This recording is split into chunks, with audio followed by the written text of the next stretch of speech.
रूस और यूक्रेन युद्ध का सबसे खतरनाक पड़ाव।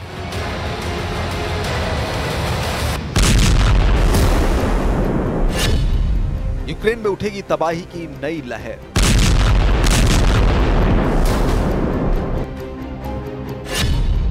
पुतिन की तैयारी अमेरिका और यूरोप पर भारी।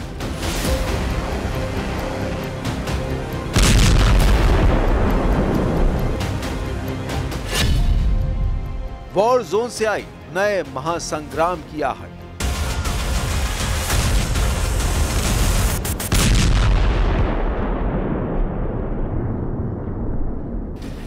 रूस और यूक्रेन के बीच जंग अब उस पड़ाव पर पहुंच चुकी है जहां से वापसी का कोई रास्ता नहीं है। अगर कोई रास्ता है तो वो है किसी की जीत का या फिर किसी की हार का, क्योंकि जो तस्वीरें यूक्रेन के शहरों से आ रही हैं वो यही बता रही हैं कि अब पुतिन की सेना ने यूक्रेन के खिलाफ अपने मिशन को पूरा करने की तरफ कदम बढ़ा दिया है। यानी अभी तक जो जंग की तस्वीरें दुनिया देख रही थी उससे भी भयानक तस्वीरें आने वाली हैं। अभी तक रूस की सेना ने अपने बारूदी तरकश के जिन हथियारों को छिपा रखा था वो अब बाहर आने वाले हैं और ये तस्वीरें इसी तरफ इशारा कर रही हैं। रूस और यूक्रेन की जंग अब उस खतरनाक मोड़ पर है जहां हर अगला कदम विनाश की एक नई कहानी लिख रहा है। I do not even know what to say, honestly. I work at a local market. We know all the local people.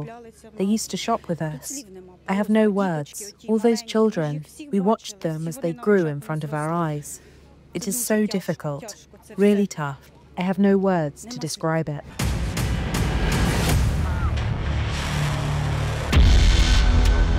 Putin की सेना अब सिर्फ फ्रंट लाइन पर नहीं बल्कि सीधे यूक्रेन के दिल पर वार कर रही है। कीव से लेकर खार्किव और डोनेस्क तक आसमान में सिर्फ मिसाइलों की आवाज है और जमीन पर मलबे के ढेर। महज एक हफ्ते में रूस ने हाई प्रिसिशन हथियारों और ड्रोन से 7 बड़े ग्रुप स्ट्राइक किए। टारगेट साफ थे, यूक्रेन की ताकत को जड़ से खत्म करना। हथियारों के कारखाने, एयरबेस, मिसाइल स्टोरेज डिपो और फ्यूल डिपो सब कुछ तबाह कर दिया गया। यानी यूक्रेन की उस ताकत पर हमला किया गया जिसका इस्तेमाल अब तक रूस के खिलाफ किया जा रहा था। इसी बीच रूस ने एक और बड़ा दावा किया है। रक्षा मंत्रालय के मुताबिक 23 से 29 अगस्त के बीच रूसी सेना ने डोनेस्क और निप्रोपेट्रोवस्क में 6 नई बस्तियों पर कब्जा कर लिया। इसका मतलब है कि धीरे धीरे रूस यूक्रेन के नक्शे से गांव और कस्बे मिटाता जा रहा है। ये सिर्फ इलाकों पर कब्जा नहीं बल्कि मनोवैज्ञानिक दबाव भी है, क्योंकि हर बस्ती पर कब्जे के साथ यूक्रेन के लोगों में डर गहराता जा रहा है। लेकिन यूक्रेन भी चुप नहीं है। रूसी हमलों के कुछ ही घंटों बाद जेलेंस्की की सेना ने रूस के ब्रांस्क क्षेत्र में एक डीजल फ्यूल डिस्ट्रीब्यूशन स्टेशन को उड़ा दिया। ये वही स्टेशन था जो रूस के सैनिकों को ईंधन सप्लाई करता था। यूक्रेन का संदेश साफ था, अगर रूस हमारी सप्लाई लाइन तोड़ेगा तो हम भी रूस की सप्लाई लाइन को निशाना बनाएंगे। फिर भी जंग का पलड़ा भारी दिख रहा है रूस के पक्ष में। वजह साफ है, पोक्रोवस्क दिशा।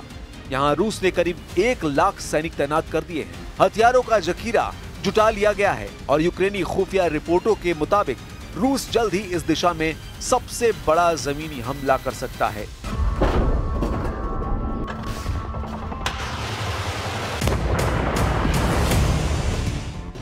जेलेंस्की का दावा है कि फ्रंट लाइन ब्रॉडली कंट्रोल में है, लेकिन उनकी चिंता छिपी नहीं रह गई। उन्होंने खुद माना पोक्रोवस्क में हालात बेहद चुनौतीपूर्ण हैं। ये वही इलाका है जहां से अगर रूस आगे बढ़ता है तो यूक्रेन के पूर्वी मोर्चे की डिफेंस लाइन ध्वस्त हो सकती है। ये सब मिलकर उस तस्वीर को और साफ करते हैं जिसका अंदेशा दुनिया को पहले ही है कि ये जंग अब रुकने वाली नहीं। रूस और यूक्रेन दोनों ही अपने अपने पत्ते पूरी ताकत से खेल रहे हैं। पुतिन ने अपने सैनिकों को तैयार कर दिया है और यूक्रेन अपने हर जवाबी वार में यह दिखाना चाहता है कि वो अभी भी जंग के मैदान में खड़ा है। लेकिन सच्चाई यही है, जंग में जीत किसी बयान से नहीं बल्कि हथियार से तय होती है। और इस वक्त रूस के हथियार, रूस की ताकत, रूस की रणनीति सब यूक्रेन पर भारी पड़ रही है। आने वाले दिन इस संघर्ष को और भी भयावह बनाएंगे, क्योंकि अब तक जो बम गिरे वो सिर्फ शुरुआत थी। असली महासंग्राम अभी बाकी है। और शायद यही वजह है कि यूक्रेन के राष्ट्रपति वोलोदिमीर ज़ेलेंस्की को इस आने वाली महातबाही का पता चल चुका है। Те, що ми хочемо, щоб ці гарантії безпеки від країн Європи, ключових принаймні, і від Сполучених Штатів Америки були підтримані парламентами відповідно і Конгресом, так, ми хочемо юридично зобов'язуючі гарантії безпеки. Ми не хочемо Будапештський меморандум. Ми не хочемо Мінські угоди. रूस और यूक्रेन की इस भीषण जंग में अब सबसे बड़ा सवाल उठ रहा है, यूरोप और अमेरिका की भूमिका कहां है? क्या पश्चिम ने यूक्रेन को अकेला छोड़ दिया है? पिछले एक हफ्ते में कीव पर हुई बमबारी ने पूरे यूरोप को झकझोर दिया, लेकिन यूरोपीय देशों की प्रतिक्रिया महज बयानबाजी तक सिमटी रही। ब्रिटेन ने रूस के राजदूत को तलब किया, फ्रांस ने गंभीर चिंता जताई, जर्मनी ने गहरी निंदा की, लेकिन जमीन पर कोई ठोस कदम नहीं उठाया गया। न सैन्य हस्तक्षेप, न कोई प्रतिबंधों की कड़ी, न ही रूसी तेल गैस पर कोई ठोस पाबंदी। नतीजा साफ है, यूरोप इस युद्ध में सिर्फ तमाशबीन बनकर रह गया है। ट्रंप के अमेरिका की स्थिति और भी अजीब है। व्हाइट हाउस की बजाय ट्रंप की पॉलिटिक्स इस जंग पर हावी है। ट्रंप खुद कह रहे हैं, I am not surprised, not happy, लेकिन ये नॉट हैप्पी यूक्रेन की रक्षा नहीं कर सकता। ट्रंप बार बार दावा कर रहे हैं कि अगर वो सत्ता में होते तो रूस यूक्रेन की जंग 24 घंटे में खत्म कर देते।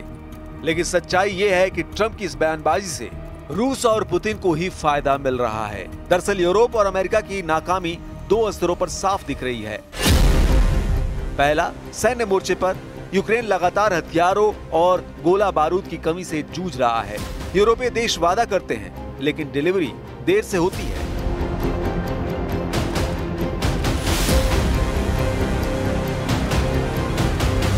अमेरिका से आने वाले एड पैकेज पर कांग्रेस में राजनीति हो रही है। यही वजह है कि ज़ेलेंस्की बार बार कानूनी सुरक्षा गारंटी की मांग कर रहे हैं। यूक्रेन की नाकामी की दूसरी वजह भी समझिए, यह है डिप्लोमेटिक मोर्चा। पश्चिमी दुनिया रूस पर दबाव बनाने के लिए पूरी तरह नाकाम रही है। पुतिन लगातार हमला कर रहे हैं, नए नए इलाके कब्जा कर रहे हैं और यूरोप की चेतावनियों को खुलेआम नजरअंदाज कर रहे हैं। ब्रिटिश काउंसिल और ईयू दफ्तर पर हुए हमले इसका जीता जागता सबूत हैं। जब अंतर्राष्ट्रीय संस्थाओं तक पर हमले हों और फिर भी पश्चिम सिर्फ चिंता जताए, तो ये सीधे सीधे फेल्योर है। Домагатися миру через силу, цей термін він був озвучений президентом Трампом, ми його повністю підтримуємо. Неможливо сьогодні щось робити без припинення вогню. І те, що сталося минулої ночі, це є фактом. Я мав можливість навіть продемонструвати пану Віткафу фото, що сталося, руйнування, загибель наших людей. Також ми говорили про те, що ми працюємо з нашими американськими і європейськими партнерами над гарантіями безпеки. Це дуже важливо, і без них неможливо дивитися вперед. І сьогодні Україна і українці, безумовно, потребують дуже чітких і дуже сильних гарантій безпеки. І саме про такі гарантії безпеки ми говоримо.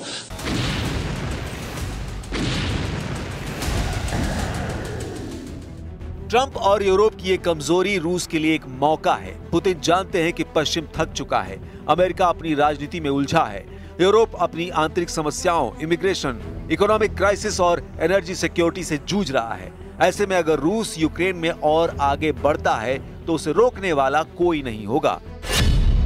यही वजह है कि आज दुनिया भर में नैरेटिव बन रहा है कि ट्रंप और यूरोप पूरी तरह फेल हैं। ज़ेलेंस्की को उम्मीद थी कि पश्चिम उनके लिए ढाल बनेगा, लेकिन अब वही पश्चिम सवालों के घेरे में है। इस युद्ध का असली सच यही है कि जब बड़े देश राजनीतिक बयानबाजी और कूटनीतिक दिखावे में उलझ जाते हैं, तब छोटे देश युद्ध भूमि पर अकेले पड़ जाते हैं। और इस वक्त यूक्रेन उसी अकेलेपन का सबसे बड़ा उदाहरण है। लेकिन ये मामला सिर्फ यूक्रेन की बेचारगी तक सीमित नहीं है। ये हालात तमाम चुनौतियों के बीच लगातार बढ़ती रूस की ताकत और पुतिन की मजबूत इच्छा शक्ति की तरफ भी इशारा करते हैं।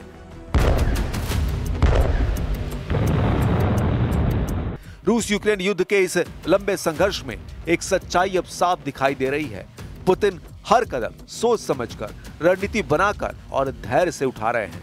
यही वजह है कि आज जंग के मोर्चे पर रूस का पलड़ा पहले से कहीं ज्यादा भारी है। पुतिन की सबसे बड़ी ताकत है उनका धैर्य और विजन। उन्होंने न तो युद्ध में जल्दबाजी दिखाई और न ही अपने संसाधनों को एक झटके में झोंक दिया, बल्कि उन्होंने यूक्रेन को धीरे धीरे थकाने की रणनीति अपनाई।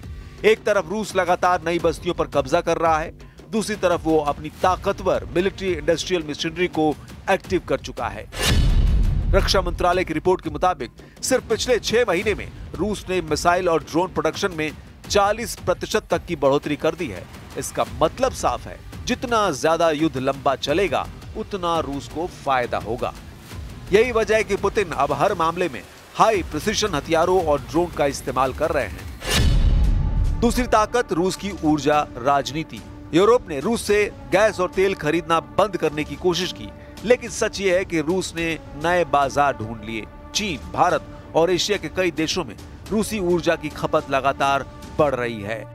नतीजा ये कि रूस की अर्थव्यवस्था न सिर्फ टिकी हुई है, बल्कि उसके पास युद्ध को लंबा खींचने के लिए पैसों की कमी नहीं है। पुतिन की तीसरी ताकत है उनका घरेलू मोर्चा। जंग लंबी खींचने के बावजूद रूस के अंदर पुतिन की पकड़ ढीली नहीं पड़ी। सरकारी आंकड़ों और पश्चिमी खुफिया रिपोर्टों के मुताबिक रूस ने पुतिन के समर्थन का ग्राफ 70% से ऊपर बना हुआ है। यही कारण है कि पुतिन अपने हर बड़े फैसले में बिना दबाव के आगे बढ़ पा रहे हैं।